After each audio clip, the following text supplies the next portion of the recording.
विद्यार्थी मित्र नमस्कार. आज आपण इयत्ता 7वी वर्गातील गणित विषयातला बैजिक राशी व त्यावरील क्रिया आपण शिकणार आहोत. तर प्रथमतः बैजिक राशी म्हणजे काय याचा आपल्याला अभ्यास करायचा आहे. यापूर्वी आपण संख्यांची बेरीज, वजाबाकी, गुणाकार, भागाकार अशा अनेक क्रिया केलेल्या आहेत. आता त्याही पुढे जाऊन की आपल्याला बैजिक राशींची बेरीज, वजाबाकी, गुणाकार, भागाकार करणार आहोत. त्यापूर्वी बैजिक राशी म्हणजे काय हे आपल्याला पाहायचं आहे. इथं आपल्यासमोर एक उदाहरण दिलं मी 5x. ह्याच्यात 5 पण आहे, x पण लिहिलेला आहे. याच्यात दुसऱ्या उदाहरणामध्ये 3x अधिक 2, 3x हा वेगळा घटक आहे, 2 वेगळा घटक आहे, m/3 असे पहा वेगवेगळे. म्हणजे याच्यात एक अक्षर पण आहे आणि एक संख्या पण आहे. जेव्हा 5x ही संख्या वाचतो आपण तर 5 आणि x मध्ये गुणाकाराची क्रिया असते. 3x आणि 2 याच्यामध्ये बेरजेची क्रिया आहे. m आणि 3 मध्ये भागाकाराची क्रिया आहे. बरोबर. जेव्हा आपण संख्या आणि अक्षर यांचा अभ्यास करतो तेव्हा 5 हा त्याच्यातला सहगुणक आहे आणि x हा त्याचा चल आहे. आता याच्यात पद म्हणजे काय? ज्या राशीत गुणाकार ही एकच क्रिया असते त्या राशीला पद असे म्हणतात. आता याच्यामध्ये 5x मध्ये याच्यात फक्त गुणाकाराचीच क्रिया आहे म्हणून ह्याला एक पद म्हणलं आपण. 3x अधिक 2 मध्ये 3x हा एक पद आहे आणि 2 हा एक वेगळा आहे म्हणून ही 2 पदं आहेत. आता m/3 हे सुद्धा एकच पद आहे. तर त्याच्यात की आणखीन एक उदाहरण घेतलं आपण 4x बरोबर 4 गुणिले x म्हणजे याच्यात गुणाकाराचीच क्रिया आहे ना म्हणून आपण याला काय म्हणतो? आपण पद म्हणतो आपण. दुसरं उदाहरण जर पाहिलं आपण 5mn म्हणजे याच्यात 5 हा सहगुणक आहे, m हा एक चल आहे आणि n हा एक चल आहे. परंतु 5mn मध्ये गुणाकाराची क्रिया असल्यामुळं 5 गुणिले m गुणिले n असं आपण त्याची फोड करू शकतो आपण. म्हणजे 5mn हा एक पद तयार होतो. सहगुणक आणि चल पाहिला आपण 7xy मध्ये. सांगा बरं की 7 याला काय म्हणतो आपण आणि x आणि y याला काय म्हणतो आपण? 7 हा आपला सहगुणक झाला, x आणि y हे आपले काय झाले? चल झाले. त्याचबरोबर ऋण m हे पण एक पद आहे परंतु ऋण m बरोबर त्याच्या पूर्वी mच्या पूर्वी एक हा सहगुणक असतो तो ऋण असतो आणि m हा त्याचा चल आहे. म्हणून बैजिक राशी ही एक पदी किंवा अनेक पदांची बेरीज असते. त्यामध्ये एक पद असू शकतं किंवा अनेक पदं असतात. त्यांची बेरीज जेव्हा करतो आपण तेव्हा त्याला आपण काय म्हणतो? राशी असं म्हणतो आपण. 5x या बैजिक राशीमध्ये 5 आणि x याच्यामध्ये पण गुणाकाराचं चिन्ह आहे. ही पण एक बैजिक राशी आहे, एकच पद आहे. 2x अधिक 3y या राशीमध्ये 2x आणि 3y अशी 2 भिन्न पदं आहेत परंतु या दोघांची बेरीज आहे त्याच्यामुळं याला एक आपण बैजिक राशी आपण म्हणतो आपण. तर त्याच्यात सजातीय पदं म्हणजे स्वरूप पदं ज्याला म्हणतो आपण, ज्या पदातील चले व त्यांचे घातांक समान असतात त्या पदांना सजातीय किंवा स्वरूप पदे असे म्हणतो आपण. तर ती कोणती आहेत? एक उदाहरण घ्या. 5x, 10x, 15x ही उदाहरणं आहेत. हे पहा या तिन्ही दिलेल्या पदामधील जो चल आहे त्या सर्व चलांचा घातांक किती आहे? x चा घातांक 1 आहे. 10 एकचा घातांक 1 आहे, 15 एकचा घातांक 1 आहे.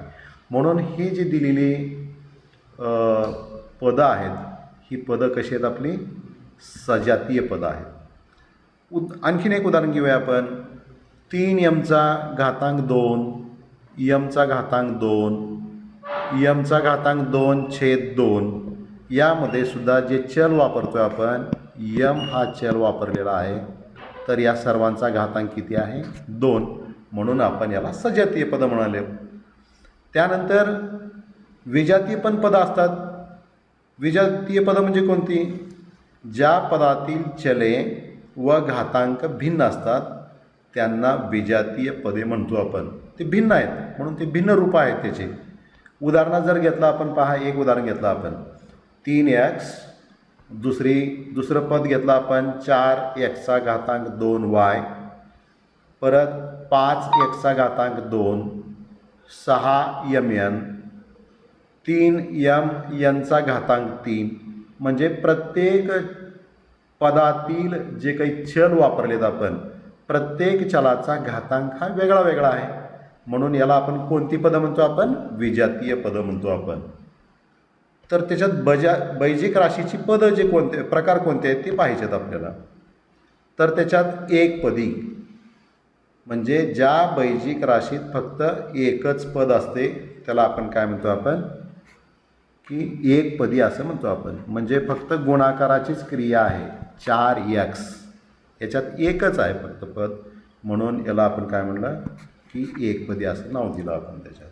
दुसरं उदाहरण जर समजा घ्यायचं म्हणलं आपण 7mचा वर्ग, हे सुद्धा एकच पद आहे. कारण जिथं गुणाकाराची प्रक्रिया येते त्या राशीला, त्या पदाला आपण काय म्हणतो? आपण एकपदी असं आपण म्हणतो आपण त्याला. दुसरं आहे द्विपदी. नावच आहे ना बघा द्विपदी. ज्या बैजिक राशीत 2 पदे असतात आपण त्याला काय म्हणतो? आपण की द्विपदी म्हणतो आपण. एक उदाहरण घेऊया आपण 3x अधिक 4y. 3x हे एक पद झालं आणि 4y हा एक पद झाला. अशा 2 एकपदींची आपण जेव्हा बेरीज करतो तेव्हा आपण त्याला काय म्हणतो? आपण म्हणजे ज्या ठिकाणी 2 पदं आलीत त्याला आपण द्विपदी असे आपण म्हणतो आपण. त्याच्या पुढे आपल्याला आणखीन जाता येतं की त्रिपदी. ज्या बैजिक राशीत 3 पदे असतात, म्हणजे बघा एक यमचा स्क्वेअर आहे, यमचा वर्ग आहे, अधिक यनचा अधिक यन आहे, अधिक वाय आहे. बघा किती पद आहे त्याच्यात. यमचा घातांक 2 हे एक पद वेगळं आहे, यन हा वेगळा आहे, वाय पण वेगळं पद आहे. म्हणजे आपण 3 पदं एकत्र घेतली आपण, म्हणून तेव्हा त्या राशीला आपण काय म्हणतो? आपण की त्रिपदी बैजिक राशी असं पण म्हणतो आपण. याच्याही पुढे जाऊन आपल्याला आणखीन सांगता येतं की ज्या राशीत 3 पेक्षा जास्त पदं असतात त्याला आपण काय म्हणतो? बहुपदी असं म्हणतो आपण. समजा x चा घातांक 2 अधिक 3m अधिक y अधिक n, म्हणजे ही वेगवेगळी आहेत ना. म्हणून आपण x चा घातांक 2 हा वेगळा पद आहे, 3m हा वेगळा पद आहे, y हा वेगळा पद आहे आणि n पण हा वेगळा पद आहे. म्हणजे 3 पेक्षा जास्त पदं जेव्हा आपण वापरतो तेव्हा त्या राशीला काय म्हणतो? आपण बहुपदी राशी असे म्हणतो आपण. तर चला उदाहरणादाखल आपण काय करूया की वेगवेगळे जे काही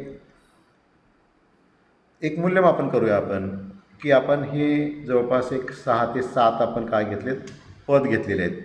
तर आपण ओळखूया आपण याच्यात एकपदी कोणता आहे, द्विपदी कोणता आहे, त्रिपदी कोणता आहे, बहुपदी कोणती आहे. तर त्याच्यात 7x याच्यामध्ये फक्त गुणाकाराचीच क्रिया आहे, एकच चल आहे त्याच्यात, म्हणून आपण ती एकपदी म्हणतो आपण. दुसरं उदाहरण आहे 5y ऋण 7z. याच्यामध्ये 5y आणि 7z ही 2 पदं आहेत, म्हणून आपण त्याला काय म्हणतो? आपण ते द्विपदी आहे. तिसरं उदाहरण जर घेतलं आपण 3x चा घातांक 3 ऋण 5x² ऋण 11 म्हणजे याच्यात निरीक्षण जर केलं आपण तर तुम्हाला किती पदं दिसत आहेत याच्यात? 3 पदं दिसत आहेत, म्हणून ते आपलं त्रिपदी राशी आहे. सांगा बरं की 1 ऋण 8a ऋण 7a² ऋण 7a³ किती पद आहेत पहा ह्याच्यात? हा 1, हा 2, हा 3 आणि 4. आणि यापूर्वी आपण शिकलो आहे 3 पेक्षा जेव्हा जास्त पदं येतात त्या राशीला आपण काय म्हणतो? आपण बहुपदी अशी म्हणतो आपण. म्हणून त्याचं वर्गीकरण आपण बहुपदीमध्ये करूया. त्याच्या पुढे आणखीन 5m ऋण 3 ही एक राशी घेतली आपण. याच्यात 5m ही वेगळं पद आहे आणि 3 ही वेगळं पद आहे. त्याच्यात 2च पदं आहेत, म्हणून आपण त्याचं वर्गीकरण कशात करतो? आपण द्विपदीमध्ये करू शकतो आपण. 6वं आहे फक्त a लिहिले. a म्हणजे 1 गुणिले a म्हणजे त्याच्यामध्ये फक्त गुणाकाराचीच क्रिया आहे, एकच पद आहे त्याच्यात, म्हणून आपण त्याची नोंद कुठं करतो? आपण एकपदीमध्ये करतो आपण. तर 4 याच्यामध्ये 4मध्ये सुद्धा फक्त एकच पद आहे, म्हणून ते 4सुद्धा एकपदी आहे. आणि 3y² ऋण 7y अधिक 5 याच्यामध्ये पहा 1, 2 आणि 3 असे 3 आहेत पदे, म्हणून आपण त्याला काय म्हणतो? त्रिपदी म्हणतो आपण. अशा आपण वेगवेगळे उदाहरणं घेऊन त्याचं आपण मूल्यमापन तक्ता असा जर तयार केला तर आपल्याला वेगवेगळे राशी या एकपदी आहेत का, द्विपदी आहेत का, त्रिपदी आहेत का, बहुपदी आहेत, हे खेळीमेळीच्या वातावरणामध्ये आपल्याला की याचं मूल्यमापन तक्ता करता येतो. तर तुम्हाला माहिती झाला असेल एकपदी म्हणजे काय, द्विपदी म्हणजे काय, त्रिपदी म्हणजे काय, बहुपदी. ठीक आहे.